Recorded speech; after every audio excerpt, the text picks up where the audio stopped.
too.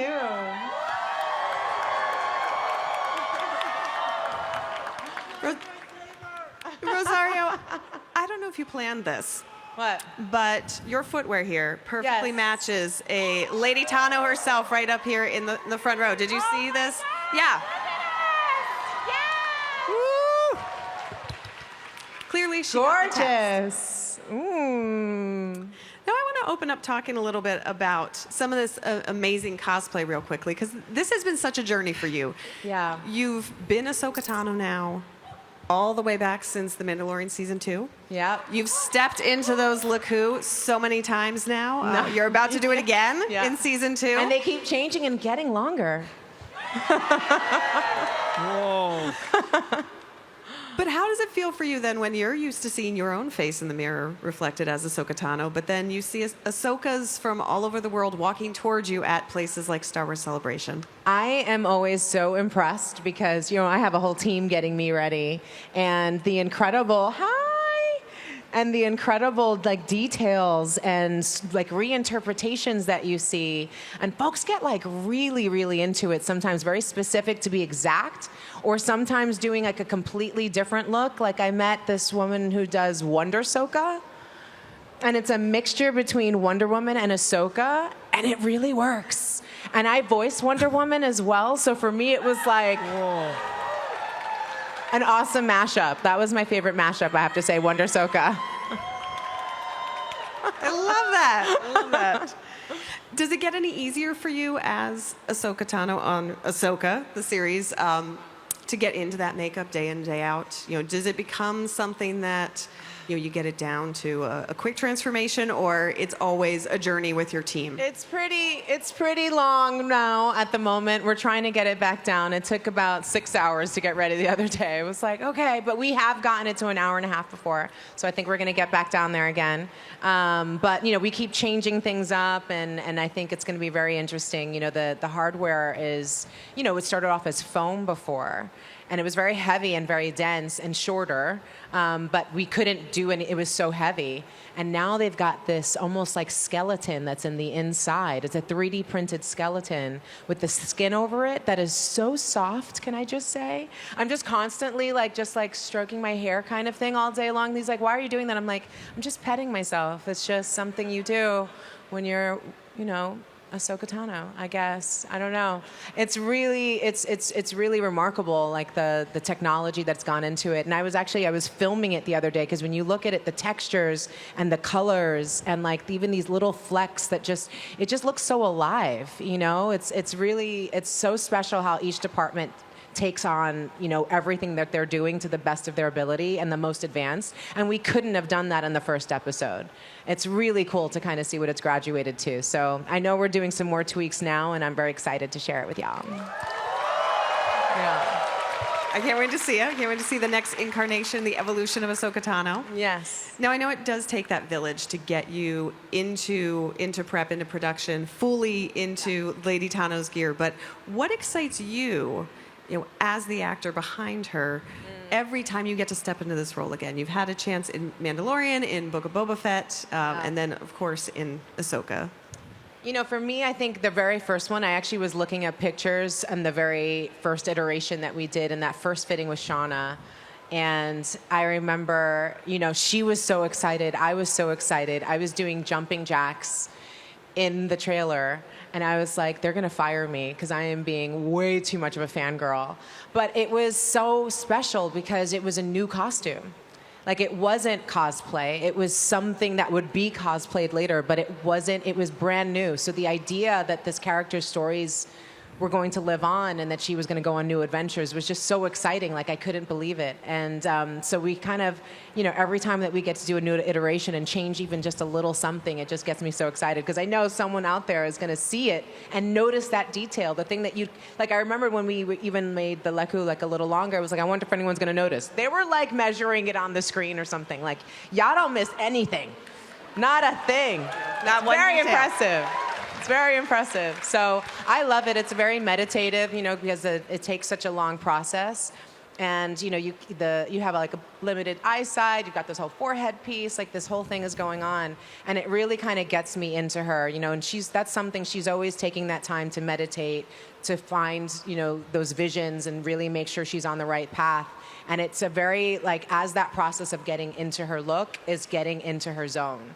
So I do like, I'm glad it's not like a 1, 2, 3 kind of thing. It really does take a moment, and it does feel like you leave this galaxy behind and step into a new one. Speaking of leaving this galaxy behind, stepping into a new one, I want to talk a little bit about from Ahsoka Season 1, when you get to step into the world between worlds and reunite Snips with her Sky Guy, also known as Anakin Skywalker. Hayden Christian himself. Such a huge part of her story, and one I think fans, of course, we're optimistic, we're hoping to see play out, but Dave keeps his secrets really well. No, for sure. He doesn't tell me anything because I can't be trusted. Yeah. He doesn't tell me anything either. I don't know how our season ends now. I haven't even read all the episodes. He's tweaking it as we go along. He changes things. I can't be trusted. You'll find out when you watch it, I guess. Yeah, I'll find out when I'm doing it. I'll be like, what are we doing today? Okay, cool. But take me back for a minute to when you were shooting the World Between Worlds scenes. Yeah, that was actually really interesting because most of what we were filming was on the volume, so you could see every single detail. Everyone in the entire crew could. But in this one, it was just this big platform similar to this, the width of this, with a grating on it with light from underneath, and then just green screen everywhere, so you couldn't see it. And it was really cool because he does this really awesome previs when we're filming. So it's basically almost like a video game animation of each episode that all of the directors gets to watch, so the vision is sort of shared with everyone. And, so we could see what it was going to look like. And I loved when the World Between Worlds showed up in the animation. And, for me, it was such a perfect tether going to Iman's character of Ezra, because he's the one who pulled her out of that. And that was the last time that she was there was after a confrontation with Anakin before, which was so poignant because that was the one scene where you saw half of his mask disappear. And you got to have a kind of a glimpse of Anakin through inside of Darth Vader, which was something you never saw. And Obi-Wan did the same thing, but it was the other side of his face, which I thought was cool. So we always talk about that, like how powerful that was, that the only one who ever got to demask him was his son Luke.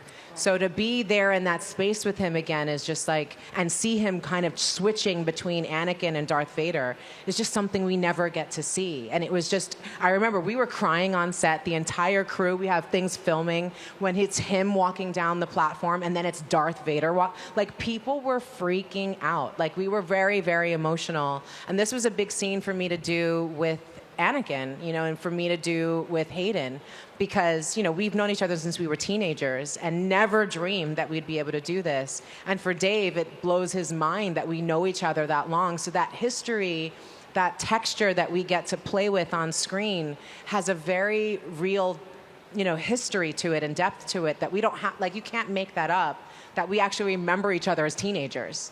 And so to be there just felt really magical, and actually tweaked what we ended up doing later because it was so powerful.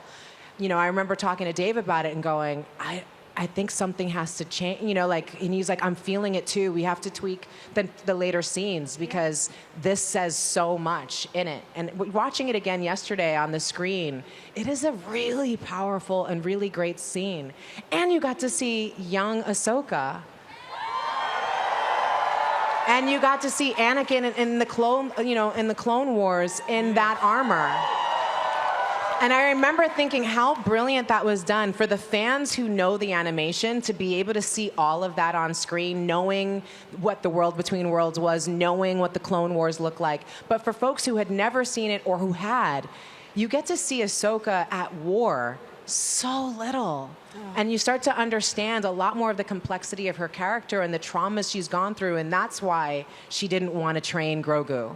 There's some real tethers of just history there. And I remember when we were filming, he showed me the animation of young baby Ahsoka before it came out, I was in tears. We were filming in the middle of the day, and he's like, come in their lunch break, come and check out something. And I'm watching little Force-sensitive baby Ahsoka being brought out to the woods by her mom. Like, I was like, yo, this is the Togrutas are rough. Like, what an upbringing. But to just see like this journey of her, it's one of the greatest gifts as an actor to have so much to play with. You know, like it's what Ashley did for so many years, right? What a performance. I mean, you got to see her from a teenager on, and it just, how she developed and how she grew, and to see her still doing so, that there's still more to learn, I think is one of the most beautiful things about Star Wars. As expert and capable as these characters can be, there's always a challenge before them that could push them, and you never know which way it could push them. Yeah. You know? And so I've been really, really grateful to be a part of this universe and this chapter of her life. Yeah. Love you. I could literally stay up here for like hours, guys, and just like nerd out with you guys. I'm not allowed, but I would if I could. We got 75 more questions, so we're good. Okay. We're going to be here for a bit, yeah. No, and it's such an amazing ensemble cast, too. Like you mentioned Amon, but, you know, the last time you were at Celebration... How much does he look exactly like Ezra? How much does he act exactly like Ezra? He acts exactly like Ezra. Like, it's kind of crazy. He's just basically and Ezra. he'll tell you the story, but he felt it. Like, when he first saw that character, he was like, oh, that's me. I'm going to play that. Yeah. And they weren't even doing it. He was like, but if they ever did, that would be me. And then he literally called his agent like a year or so before it even came up. And he was like, yeah, if that character comes up, like, that's me. And the agent was like, okay. And then sent his tape in, and like, it really was him. When he grew the beard out and just, oh my goodness, seeing him in the Stormtrooper, Night Sister, I mean, all the things. So good. Oh my God, the blue contacts. And he's a tennis guy, so he's incredible with the lightsaber. Same thing with Natasha. She's been doing like Taekwondo since she was a kid. You know, and Shin, can I just talk about Ivana? She is the nicest, sweetest woman, but she is such a baddie. Oh my God. Like when she turns it on, I'm like, oh, wait, no, it's scary. oh my God, she doesn't blink. No. She doesn't blink. She literally, the fan is going in her eyes and she's like, I don't know how she does it. She's not crying. I'd be crying. I would be crying. Yeah. No, you must be so excited to reunite with that crew. And Hera. And Can Hera. we talk about how Hera. absolutely Yes. perfect Mary Elizabeth is as Hera? Like, it's actually ridiculous how wonderful, like, our crew, we're about to start filming in a week. And I could not be more excited to be reunited with this team. It's such a good group. I'm so excited for you. And Chopper, obviously. Chopper! I love that you guys love Chopper so much. He's such a toughie. I love him. Meep, meep. I love him. Chopper's getting his own fan club over here. There's a chant going. Come on, he's just such a rascal. He is. He's a war criminal, but it's fine. He's a war I guess. criminal. Rosario, you've had, it looks like so many amazing moments while you've been in Japan here Yeah. at Star Wars Celebration. Can you tell us a little bit about the other night when you went to the temple? And it was the past, present, and future of Star Wars all kind of meeting of the minds. Yeah. What was that like? That must be, that has to be so surreal to be standing amongst those giants.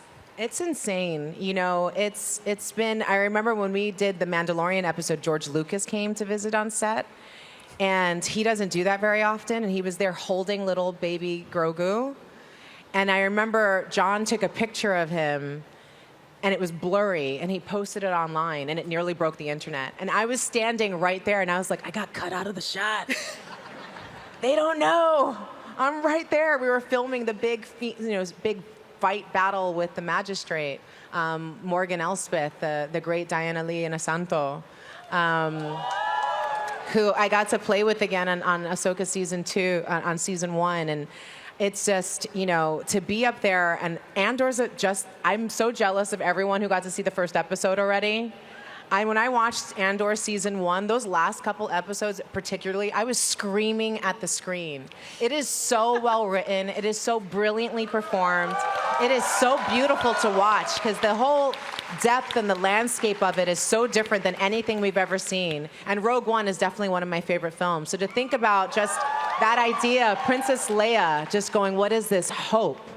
And all of that content being created and expanded upon is just so powerful and just shows you just how much richness there is to this world and universe that we could explore. So to be on stage, to be able to see Ryan and say congratulations, because I know Ryan from way back. I gave him the little leg lamp from A Christmas Story. That's the weird history there. I had one and he wanted it, and I was like, yeah, you got it, dude. You're fine. And all these years later, I'm like, now we're in Star Wars. Yeah, this is so cool. And I worked with Diego. We shot a film, Chavez, together that he directed. I know Pedro from way, way, way back as well. His success could not be happening to a better person. I love Pedro. He has such a good heart. And what a brilliant actor. He's been doing it for so long, and now he's Zaddy. Like, that's so cool. How cool is that? I'm so happy for Space Zaddy. That makes me so happy. I was feeling it in my chest. How exciting is this film that's about to come out?